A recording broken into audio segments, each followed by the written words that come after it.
A very good morning, class 6. I am Bhavna Tomar and I am going to here explain you your lesson number 6, The Monkey and the Crocodile.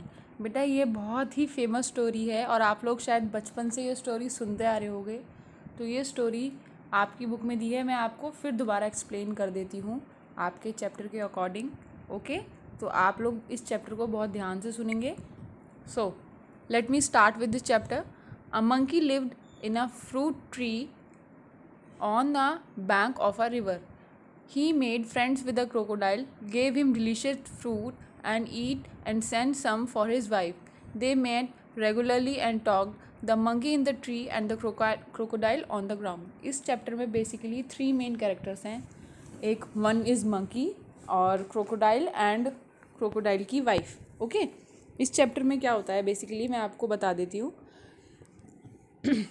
एक बार एक monkey होता है, वो पेड़ से लदे fruits से लदे पेड़ पे रहता है और उनको खा के, उनके फ्रूट्स को खा के, मीठे मीठे फ्रूट्स को खा के अपनी लाइफ वहीं स्पेंड कर रहा होता है। तो मंकी जो होता है वो हैप्पी तो होता है उस ट्री पे रहने के बाद, लेकिन वो अलोन होता है। वो चाहता है कि कोई उसके साथ रहे। Lonely here means alone. यहाँ पे लोनली का जो मीनिंग है वो यहाँ पे अलोन है। He wanted a companion to talk and share the fruits with. वो चाहता था यानी कि कोई उसका साथी हो, कंपेनियन, जो उसके साथ फ्रूट्स को शेयर करे। One day crocodile appeared on the river side. एक दिन उसको, मंकी को जो है क्रोकोडाइल नज़र आता है, तो वो बोलता है हेलो।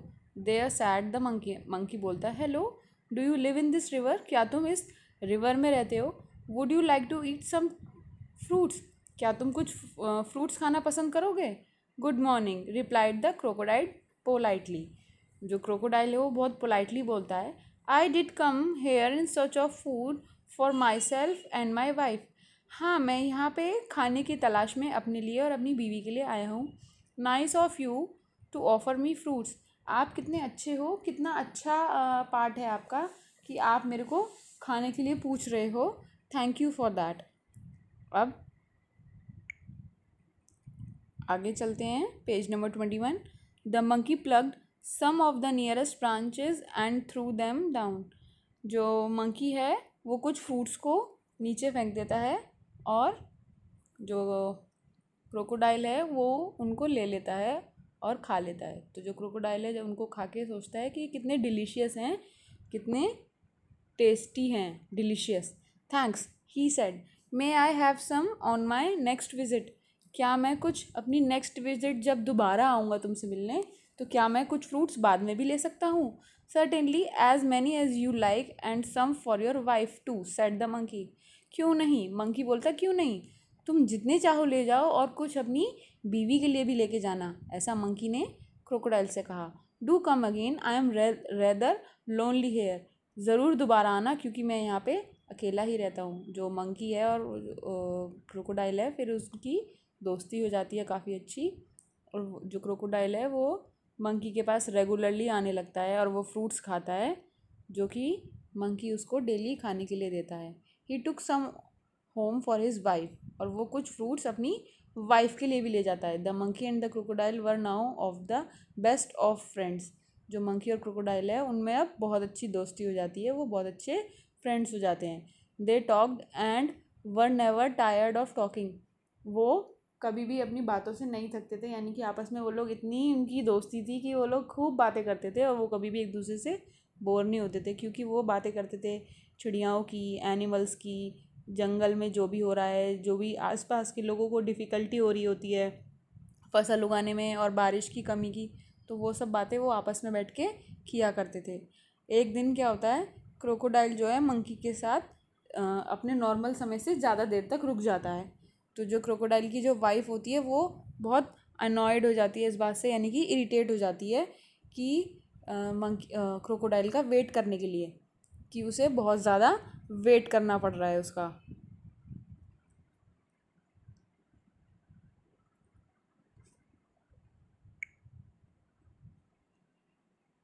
अब आगे तो वो पूछती है कि तुम्हारा ऐसा कौन सा दोस्त है जिससे तुम्हें इतना लगाव है। तो क्रोकोडाइल बोलता है, ओ ये मेरा दोस्त बहुत अच्छा मंकी है एक, वो मेरा बहुत अच्छा दोस्त है। वो एक फ्रूट ट्री पे रहता है जो कि फ्रूट्स बेचता है तुम्हारे लिए और मेरे को भी देता है खाने के लिए एवरीडे। अब तुम मुझसे एक्सपेक्ट मत करना कि मैं पेड़ पे भी चढ़ जाऊँ। I am nice monkey I am sure. उसकी जो वाइफ है वो बोलती है सरकाज़म वे में, यानी कि अपने उल्टे दिमाग से सोचती है कि अगर ये वो मंकी मुझे खाने के लिए मिल जाए तो कितना मज़ा होगा, कितना अच्छा लगेगा। तो वो इस तरीके से बोलती है, ओह नाइस मंकी, अच्छा। तो वो अपने पति से बोलती है तो उसका तो हार्ट भी बहुत मीठा होगा।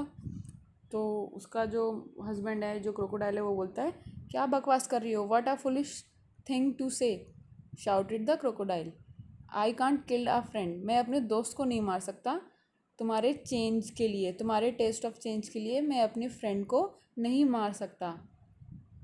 तो जो वाइफ है उसकी बोलती है, you bring him here, ordered the wife, I want to see him so you can eat him, never declared her husband.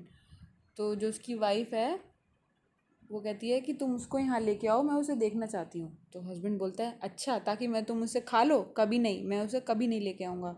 जो जो उसकी वाइफ है वो बहुत ज़्यादा गुस्से में आ जाती है, फ्यूरियस। फ्यूरियस मीन्स बहुत ज़्यादा गुस्से में आना। She dived into her hide herself at the bottom of the river, leaving the little ones to pester their father।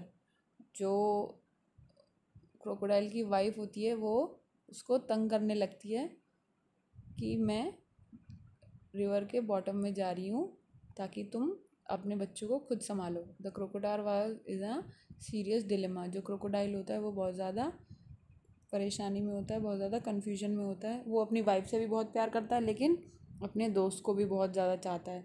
तो वो फाइनली क्या डिसाइड करता है कि ठीक है, मैं अपनी वाइफ की साइड हूँ क्योंकि वो मेरी लाइफ पार्टनर जो है। तो वो अपने दोस्त को धोखा देने के लिए तैयार हो जाता है क्योंकि उसके पास कोई चॉइस ही नहीं होती। तो वो बोलती है कि ठीक है, तुम बोलो और मंकी को घर पे कल खाने के लिए इनवाइट करना।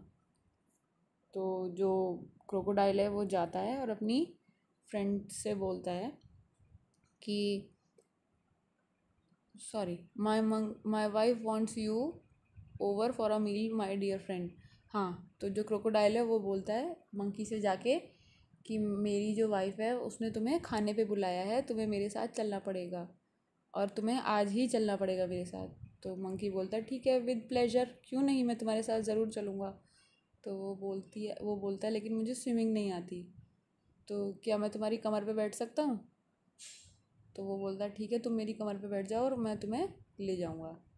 जब वो नदी के बीच में आ जाते हैं तो क्रोकोडाइल का जो मन है वो नहीं मानता और वो मंकी को बता देता है कि सॉरी फ्रेंड, मैं तुम्हें यहाँ मारने लाया हूँ क्योंकि मेरी वाइफ तुम्हारा हार्ट खाना चाहती है और मुझे माफ़ करना कि मैं तुम्हें धोखा दे रहा हूँ। तो वो जो मंकी है वो डर जाता है और परेशान हो जाता है, बट वो दिमाग से काम लेता है, जैसे कि और मंकीज़ क्लेवर होते हैं और मंकीज़ की तरह अपना दिमाग शांत रखकर ठंडे दिमाग से काम लेता है।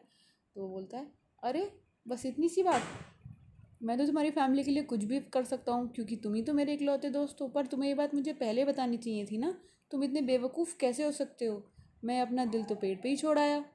तो वो कहता है क्रोकोडाइल कि मुझे तो लगा था तुम अपना हार्ट अपने साथ रखते होगे। तो वो कहता है, नहीं, मैं तो अपना जो हार्ट है वो ट्री पे रखता हूँ, चलो वापस चलो और उसको ले आते हैं क्योंकि तुम्हारी वाइफ जो है वेट कर रही होगी। तो वो कहता है, oh dear what a mistake, hissed the crocodile. तो क्रोकोडाइल हंसता है और वो मंकी को वापस ले जाता है ट्री पे। और जैसे ही मंकी ट्री पे पहुंचता है वो एकदम से जंप लगाता है और चैन की सांस लेता है और वहाँ से बोलता है, let your wife have some fruits rather than my heart.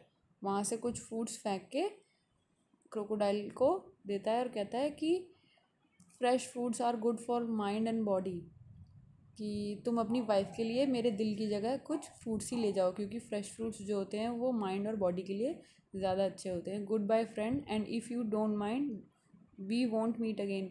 कोई गुड बाय दोस्त, अगर अब माइंड मत करना, लेकिन आज के बाद अब हम नहीं मिलेंगे। The crocodile sadder and wiser shed a few tears which were genuine and turn back to home. अब जो क्रोकोडाइल है वो उस बात को सुन के बहुत दुखी होता है और रोता है, जो कि उसके सच्चे आंसू होते हैं, वो जेन्युइनली रोता है।